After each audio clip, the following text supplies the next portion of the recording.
shall we call it the den of fashion, because we're going to be talking about the business of fashion. I've got some of the best and the brightest fashion designers, young fashion designers represented here this morning. So we're going to start with introductions. I mean, just look, I'm so excited. I know my producer behind the scenes can tell.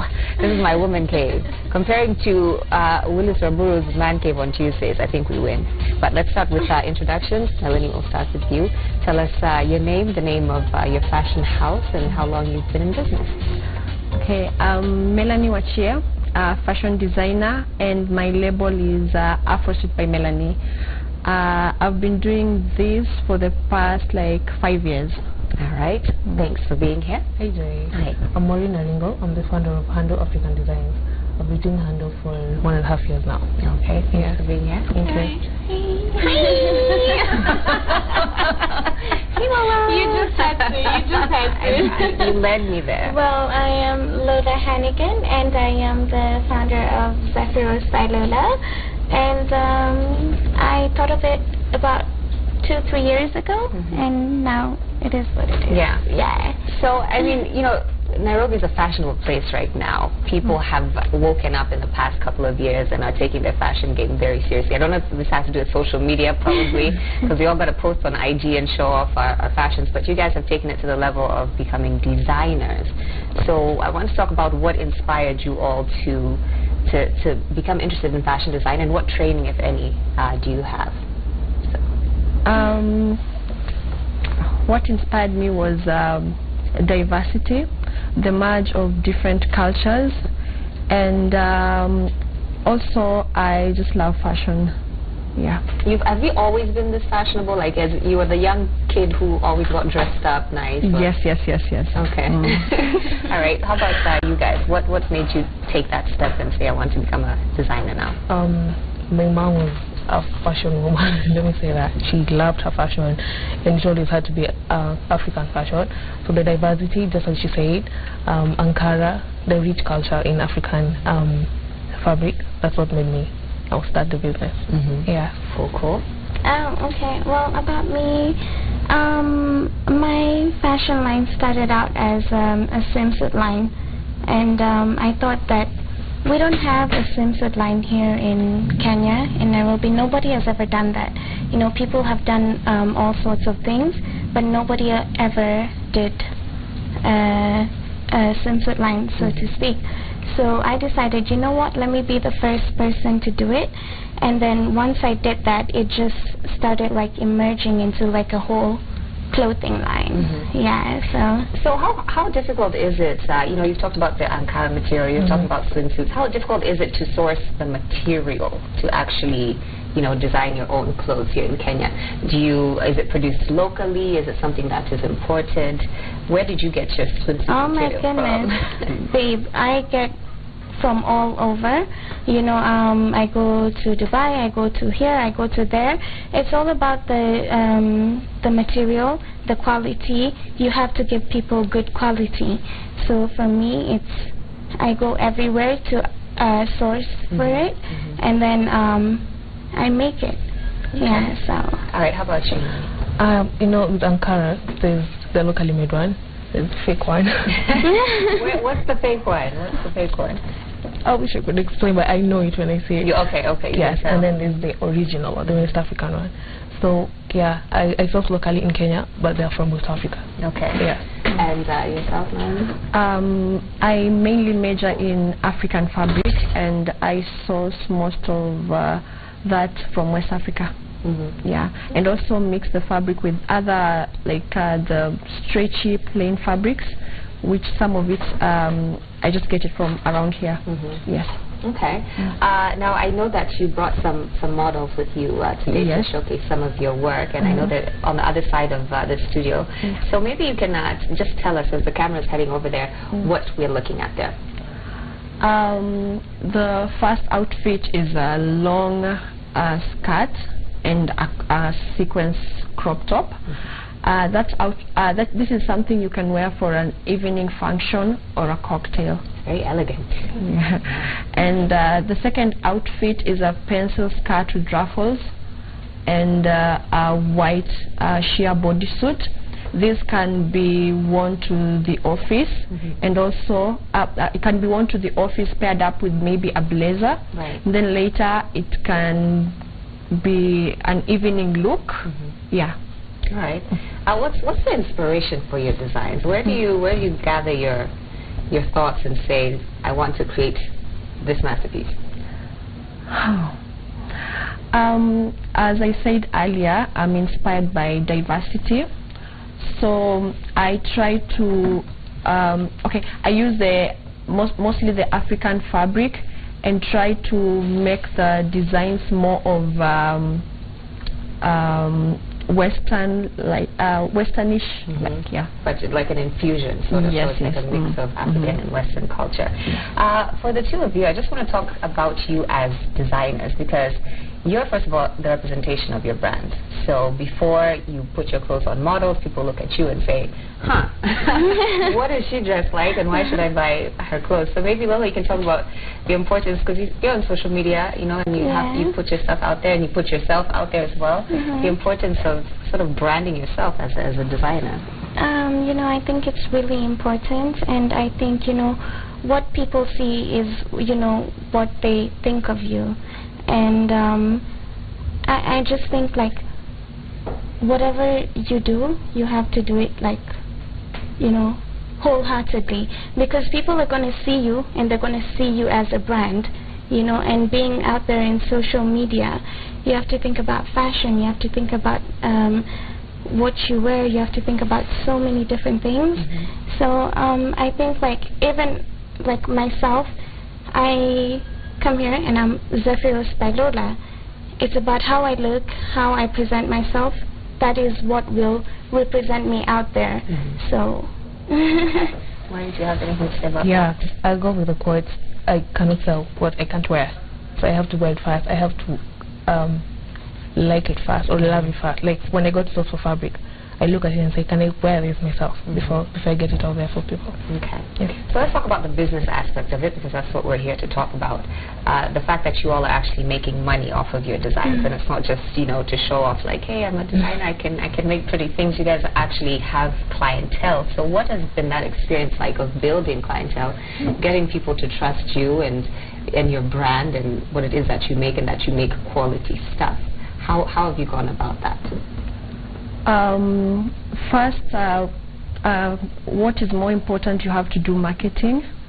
Market stuff on social media, Facebook, Instagram, Snapchat, and all that.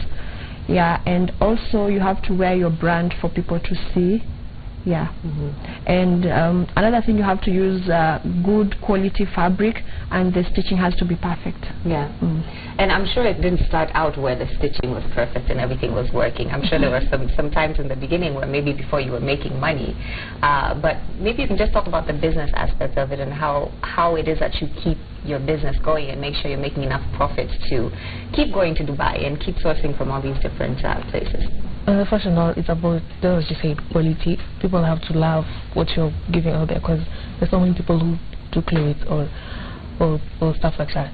So yeah, so marketing, social media, and you cannot put out there what is of less quality or what people won't like. So yeah, marketing on social media, and you always have to strive to, like, improve or something. Yeah. So yeah, plus referrals, you know. Yeah.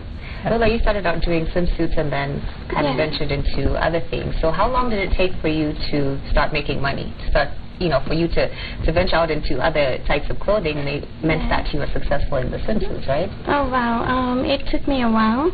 It's not easy. It's not black or white. It's like all different kinds of colors. You know, most people make it seem like, you know what, you're venturing into business. You're going to do this. You're going to do that, and it's straight easy, but it's not. You have so much to think about. You have so many expenses to cover. You have all different kinds of things. So it did take me a while, but then it's the perseverance that got me to where I am today. I believe, like, you just got to continue. You have to want it. You know, it's not about, I have a vision, I have a dream, and I want to do this, and then It happens overnight. Yeah. It's not about that. You have to put in hard work. You have to put in money. You have to put in so much more than what it looks like out there. Yeah. You know, because out there it looks like it's easy. It's easy, you know, but it's not. Yeah, you talked about the expenses, and I want to talk about raising capital, because I'm sure there's, you know, young designers watching who are saying, I would love to be like you guys, but where do I get the money? I've been to your shop in the CBD. You're clearly running a successful business. What was it like in the beginning stages of sourcing capital and, you know, starting the business? What was that like for you? It wasn't easy. So I started when I was still in college, and I had to really like save for me to get all that stuff, the machines, the fabrics, and all that. Yeah. Yeah. And for you, was it savings? Was it family? Was it, where did you get the mine is different. I also saved, yeah, but I had to work for a year after college. And yeah, and then saved for some time, for a few months, then started with 2 sewing machines. Okay. Yeah. All right. So I know we've showcased Melanie's models on the other side there and some of her designs, but we have much more on the set here. I don't know whose clothes are whose, but maybe Maureen, you can just share with us some of the pieces that you brought, and you know, talk to us about what's happening here. All right. This is a long maxi skirt, which has a very high slit, like very, very high, and pockets. You can wear this to an event on Saturday, say Koroga Festival or something with your heels, and just go out there and have fun. This is a very high waist pants. You can stand up if you want. Oh, of course.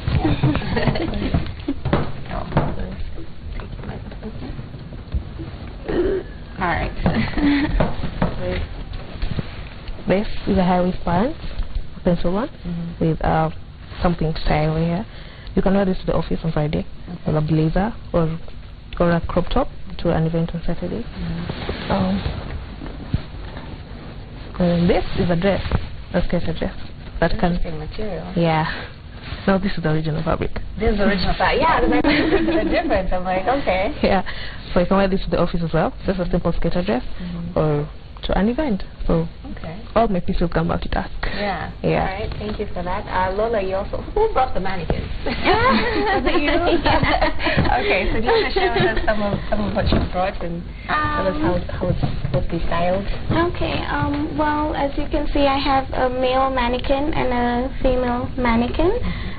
That shows that in my shop I do have menswear and women's wear. So this is like basically, yeah, basically a shirt, some linen shorts, and some comfy rubber shoes, and okay, where like a more casual look. Yeah, this is a casual look. Yeah, but of course there's chinos, there's all kinds of things. Having microphone challenge. You know. All right, I'm a point. So this is a more classy dress, you know, a dinner kind of dress, and then that's an official kind of look. With my shop, I tried my best to make it like suitable for everybody. You know, whether you're coming in to shop for a casual look or a dinner look, or you know, like a fancy kind of look, you know. And yeah, behind there is a dress, more of a ball kind of dress, you know. So I mean, there's like literally everything for everyone. Oh yeah, this was inspired by Versace. Wow. Yeah, the material is very much so Versace, and I know, so I just wanted to figure. What's material? Yeah, it is silk. Okay. Yeah. Right. So you know, I bought the material and I decided, let me make something, you know, cute. You know, you can wear it at night or you can wear it during the day. Depends on how you style it. So yeah. So I want to talk a little bit about your clientele. Who is buying from you guys? I know some of you dress celebrities and the like, but you know, for the average Wananchi watching right now, how affordable are your clothes? Like how much do some of these pieces go for? The prices are very pocket friendly, so even a normal Wananchi can get some pieces. Give us numbers. Our prices range from 4,000 to 20, 30, depending on what exactly you're getting and the type of fabric. Okay. Yes. All right. How about you? It's basically almost the same price range. Yeah.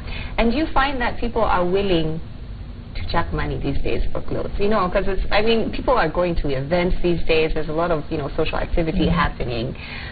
You know, and people put that into their budget. I feel like people are really willing to spend in this day and age. Yeah. Would you agree? I think I agree with you, but then personally speaking, when you asked about the price range that is within all of our shops, personally I wanted my shop to be something that anybody can walk in and feel comfortable spending. So I mean I do get the high spenders, you know, those guys who want to ball out and look fancy, you know. And I also do get people who just, you know, want to buy earrings or, you know, but like I do agree with you. Most people, we speak of fashion high tea, we speak of all these amazing events, and there's people who are willing to spend like 30,000 on a gown or a dress just to look the place. Wow. And then once you wear that, you can't rewear it. Like I spent 30 G's and then that's kind of it. Like I said, I'm sure there are young people who are, you know, artistic and fashion-minded watching and are sort of, you know, want some tips from you all. So if you can rewind, you know, 1.5 years or 5 years or when you were starting, what do you wish someone would have told you about the business, you know, the fashion business in Kenya that would have maybe helped you along the way? Anyone? I would say information. It's very, very, very, very important. You have to do your research. You have to know where your sources of fabric are. You have to know who you're targeting, what your clientele is. You have to know what to produce that people like. This is fashion. You have to do research over and over and over. The thing about fashion is it changes so quickly, though. You know, it's not something that's a trend is not gonna last forever. Like you have to, like you're saying, do your research and kind of stay on top of things. Yeah, so you have to be out there all the time.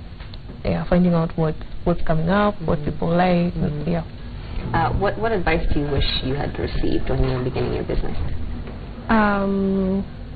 About being patient, because it doesn't happen like overnight. Yeah, so you have to like put effort in everything that you do.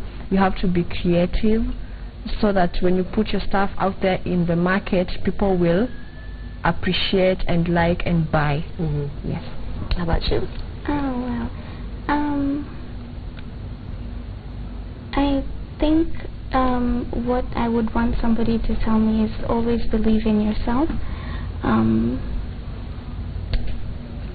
That's it. Believe in yourself and make amazing fashion. Exactly. Right. One thing I was thinking about when you were showing us some of these designs and materials, how acceptable is some of this to wear to the office in this day and age? I know you talked about this being like a casual Friday, the high-waisted pants. Is that, you know, accepted? I mean, and I know you do these types of African prints as well.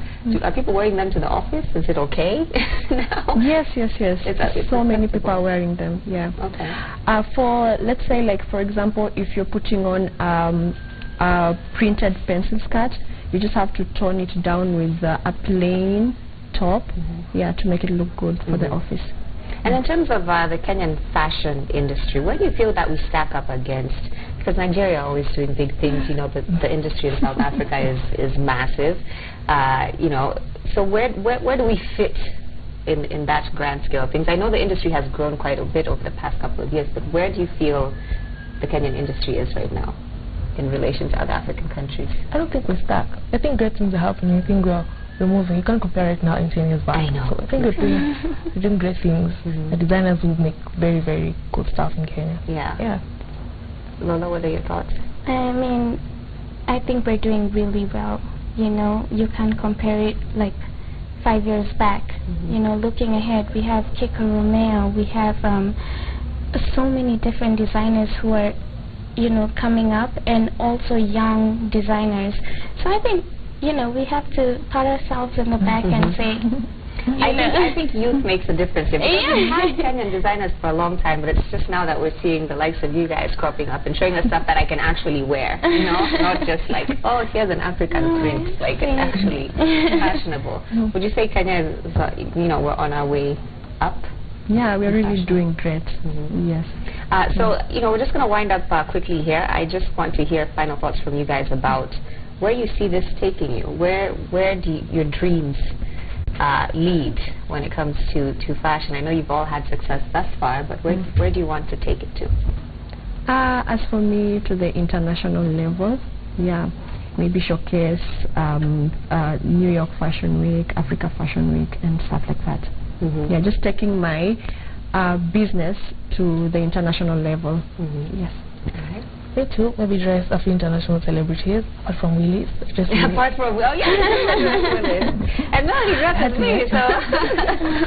Yeah, so dress a few international celebrities. Also, dress Lupita. How about that? She's an international celebrity. Yeah, and also start Handle School of Fashion. I have one intern right now that I'm helping to design and you know, make something out of herself. So yeah, so maybe it's a Handle School of Fashion, so I could help other people. Awesome. Yeah. Like it. Well, I see myself, when I think about Zephyros by Lola, I don't see it just here in Kenya. I see myself opening in Tanzania, Uganda, Rwanda, South Africa, and eventually, you know, my dream is whenever I travel and I see Prada, Versace, you know, I think about Zephyros by Lola. So I see myself going far. I see myself taking it further and further and further, and you know, not only dressing Lupita, but the first lady of, you know. Why not? Yeah, so. All right. So I'm sure there are people who would like to contact you after seeing your work here. So we'll go through the whole social media handles. If you want to shout out your handles or where people can get in touch with you if they are interested in being dressed by you. On Instagram at Afro Street by Melanie, and I also have a store in town at Pan Africa Lifehouse on Standard Street. Okay. Facebook, Twitter, Instagram, Handle African Design. Also, I'm in town along the Dole Avenue. Okay. Yeah. Alright, Instagram, Zephyros by Lola. My shop is located at Marsabit Plaza on Gong Road. And you're all welcome. All right. Thank you all so much for being here, and to the beautiful models as well. Thank you for bringing us all of this fashion. I want to do this again. I really want to do. You hear that, producer? I want to do this again. I want these ladies back, so maybe you can teach us a few things about, you know, how to pair things, how to dress for the office, casual looks, etc. when we have more time. But thank you all for being here, and I wish you all the best with your business. We've been talking the business of fashion here on Power Breakfast with these lovely, young, talented Kenyans. Like I said, I hope we'll do it again soon. Thank you so much for watching. News Extra coming up next. Citizen Extra coming up with Hussein Mohammed. So do keep it here on Citizen TV. On behalf of myself, Willis Abreu, who's probably still eating, and Fred Indimuli. Thank you so much for watching. We'll be back tomorrow morning with more.